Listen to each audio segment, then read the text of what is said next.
Hello everybody and welcome back to Marvel E-Bikes episode 5. Today I'm going to answer a couple of questions. I've been getting some questions regarding service, and I'm also going to show how to change out the front fork. So if you watched my previous videos, you noticed that the button fell off of the fork, accidentally of course. I put in a warranty claim. I've been getting messages that some people have not gotten a response from Aventon. But it took about a week for them to respond to tell me what their solution was going to be, and they ended up sending me a whole new fork. So this is the fork here. It's the Zoom fork. It's the same model. It's got the same button. It's got the same preload and the lockout. So I did notice that this is a straight pipe, not a curved or anything. So this is going to be my first time attempting this. Follow along. It should not be that difficult.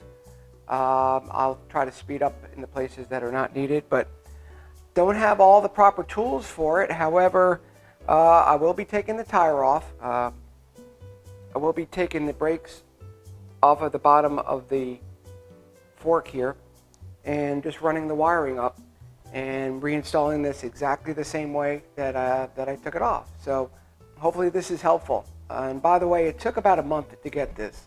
I think there still is a major part shortage, so just be wary of that. Let's get started. Okay, to keep this in somewhat of order, I first want to put out my handy toolkit here and unloosen these bolts to take off the handlebar. I'm going to take off this little piece right here, and we're going to undo this top piece. So let's do that.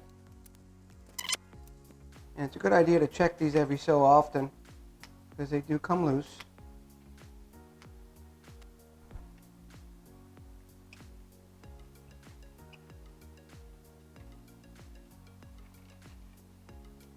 I'm going to put these in a safe spot. And remember, this is the adjustable bar here I got. That's in one of my episodes if you want to figure out where to get that and how to put that on. Now what's nice about this is it has the 3 rings and the sleeve here. So you want to pull that out. Take this off as carefully as you can. Make sure these are all loose, which they are.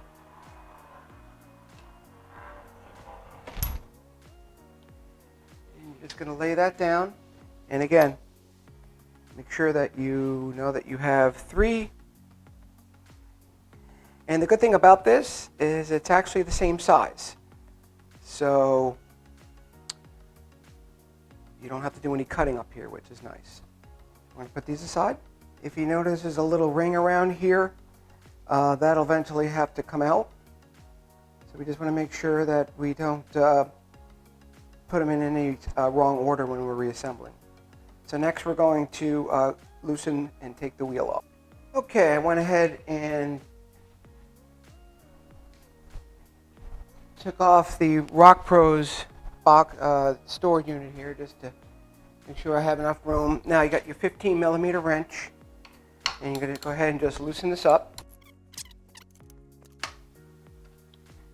Fairly simple, just loosen them up. Tires should come off. Problem is I don't have one of those bike stands, so we're going to have to loosen this up and get the other fork on quickly. So we'll see how that goes. Next, we're going to loosen up the brake. And we're going to go back to our Allen wrenches here. Now, the brakes are pretty self-contained, so there's not a lot of work you have to do with that. You just have to undo this one bolt and this bolt with the Allen wrenches provided.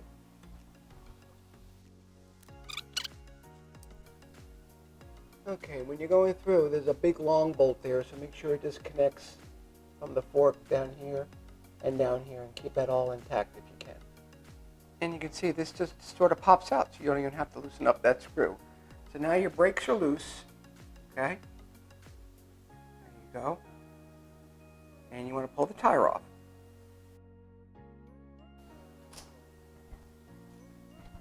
Tire comes right out.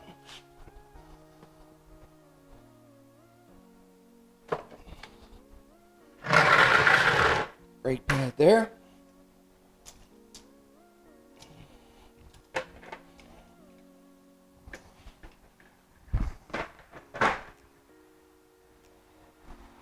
As you can see, there's nothing connected to the fork other than the piece right here, the ring. So we just have to loosen up that ring and the fork should fall right off. So now from what I've seen, this has to come up. Don't know how hard it is to do, but apparently it's very easy to take off. So just remember, that's the way it goes on. So we'll put that in a safe spot. So now, based on what I've seen, this should just slide out.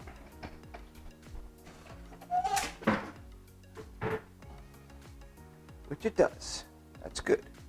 So keeping it up with the makeshift bike rack, which is a bucket, I went ahead and took that out. Now, based on what I see, it looks like the new fork has everything needed to just reinstall.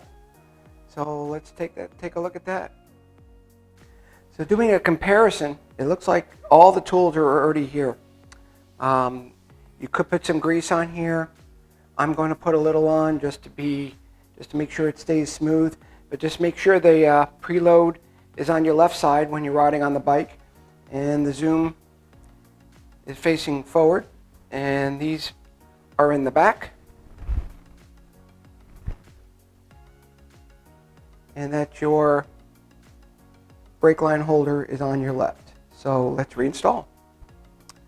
So the best way I found was to put the fork back on the tire, so when you actually put this on, you'll be able to stand it up.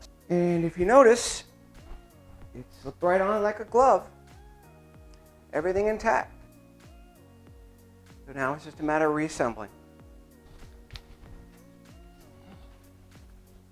Okay, we're going to go ahead and tighten up these screws.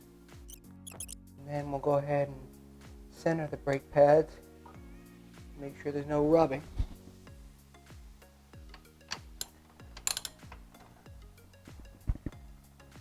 I'll torque it down just a bit.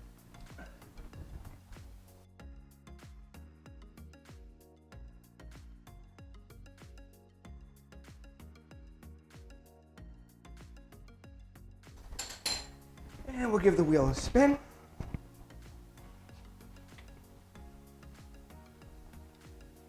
Rolling freely. Easy peasy, as they say. We're going to take the chrome ring here. We're going to put the Aventon lock back on.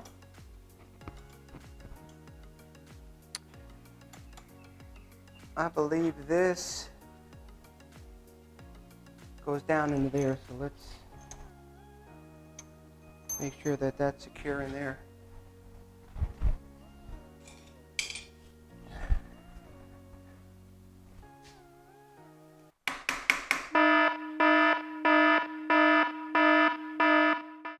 So full disclosure here, when I originally took the bike apart, this ring was loose, so when I went to put it back and beat it with a screwdriver, this was the result. So I strongly recommend that you don't do that. So I went on Amazon and bought another aluminum ring that fits snugly in, but didn't have to be hidden with any tool. So it should fit in snugly between the fork and the bearings. Goes over there well. And I like to leave the Aventon on the side here. And you have 3 rings that are basically exactly the same. So it doesn't matter what order they go in. Then you're going to put your handlebars back on. And again, you want to make sure you do this in the right way. This looks awfully familiar. So it's just a matter of squeezing that down. If you notice, it goes flush based on you can adjust it later. And you want to get the top screw.